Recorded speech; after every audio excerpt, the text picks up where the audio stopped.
జీతం తీసుకుంటే కేసులు చూడడానికి టైం లేదంటే ఏందన్నట్టు అయినా లేటు ట్రాక్ అనబోయి ఫాస్ట్ ట్రాక్ అన్నట్టున్నాడు మోడీ సార్. రేపు పొద్దున ఎవరైనా ఉగ్రవాదులు వచ్చి దాడులు చేస్తే కూడా వాళ్ళకి శిక్షలు వేయడానికి మాకు టైం లేదన్నట్టున్నాడు ఈ జడ్జి.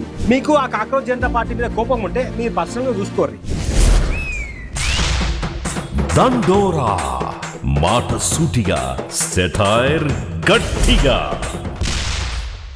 నమస్తే అందరికి, నేను మీ గోపి. అలాంటి వెనకట ఓ మోటు సామెత ఉండేదిలా, దానికి ఉన్నట్టు చెప్పాను కానీ న్యాయం చెప్పవయ్యా నారయ్య అంటే నాకే 40 పంచాయతీలు ఉన్నాయి అన్నాడట వెనకటికి. ఇప్పుడు ఈ శాస్త్రం ఎందుకు చెప్పినా అనేది ముచ్చట మొత్తం చూస్తే మీకే అర్థమవుతుంది. కానీ ముందుగా అయితే మన 3TV నెట్వర్క్ సబ్స్క్రైబ్ చేసుకోర్రి. మన దండోరా వీడియోలు చూసి లైకులు షేర్లు గట్టి కొట్టుర్రి. ఇక ముచ్చట్లకత్తే ఇప్పుడు ఒక డాక్టర్ ఉన్నాడులా, ఆయన పనేంది వైద్యం చేసుడు. జవాన్లు ఉన్నారు, అలా పనేంది దేశాన్ని రక్షించుడు. టీచర్ల పనేంది చదువు చెప్పుడు కదా. మరి వీళ్ళ పని చేసే టైంలో పని చేయకుండా నాకు ఇప్పుడు అంత టైం లేదు అని అంటే ఎట్లుంటది, ఏమైతుంది? డాక్టర్ టైం లేదని పేషెంట్కు వైద్యం చేయకపోతే పేషెంట్ చచ్చిపోతాడు. జవాన్ టైం లేదని ఉత్త కూర్చుంటే శత్రువులు రెచ్చిపోతారు. టీచర్ టైం లేదని రీల్ చూసుకుంటూ కూర్చుంటే రేపటి పౌరుల భవిష్యత్తు తయారు కాదు. గట్టనే దేశ పెద్ద కోర్టు పెద్ద జడ్జి జాగాలో కూర్చున్న పెద్ద మనిషి కూడా నాకు ఇప్పుడు టైం లేదు, నా టైం వేస్ట్ చేయకుర్రి అని మాట్లాడితే ఎంత పెద్ద నేరముల్లా? న్యాయం చచ్చిపోయినట్టే కదా, అన్యాయానికి సంధించినట్టే కదా.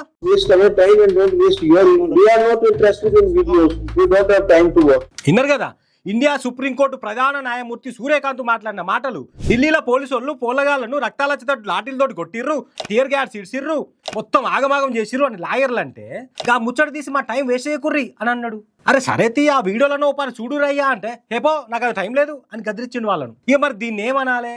న్యాయం చెప్పే కుర్చీలో కూర్చుండి ఒక న్యాయమూర్తి మాట్లాడే మాట ఏనాకిది?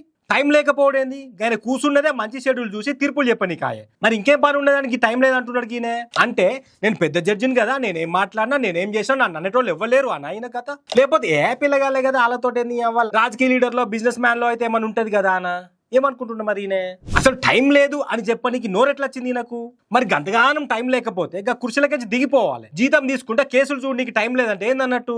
మనకి దేనికి టైం ఉంటుంది? మీకు దేశ యూత్ను తిట్టడానికి టైం ఉంటుందా? కాక్రోచ్లు అనడానికి అయితే టైం ఉంటుందా? మరి నీకు ఏదైనా అయితే కోర్టులోకి పోతారు అందరూ, కానీ ఆ కోర్టులో తీర్పులు చెప్పే జడ్జిలేమో గిట్లా టైం లేదని పట్టించుకుంటలేరు. ఇక మరి ఇండియాలో ప్రజాస్వామ్యం ఉన్నట్ట పురాగా చచ్చిపోయినట్ట?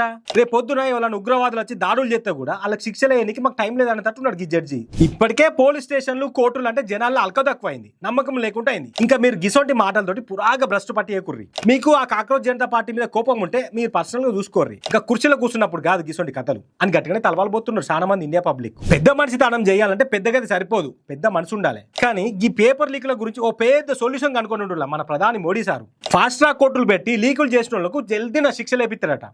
ఈ ముచ్చట ఎంత ఫాస్ట్ గా చెప్పినావు సార్, మస్తు ఫాస్ట్ గా చెప్పినావు. ఫాస్ట్ గా అప్పుడే స్పందించి విదేశాంగ మంత్రిని కూడా ఫాస్ట్ గా తీసేస్తే ఇంత పంచాయతీ కాకపోతుండే కదా. అయినా లేటు ట్రాక్ అనబోయి ఫాస్ట్ ట్రాక్ అన్నట్టున్నాడు మోడీ సార్. మరి లేకపోతుంది ఇవన్నీ మాటలు తప్పితే చేతలు అయ్యి కానే కావు అని 1వ తరగతి పోరగాడు కూడా చెప్తాడు మనకాడ. ఇక మరి అది మోడీ సార్కే తెలియాలి. కానీ ఉంటారా బాయ్.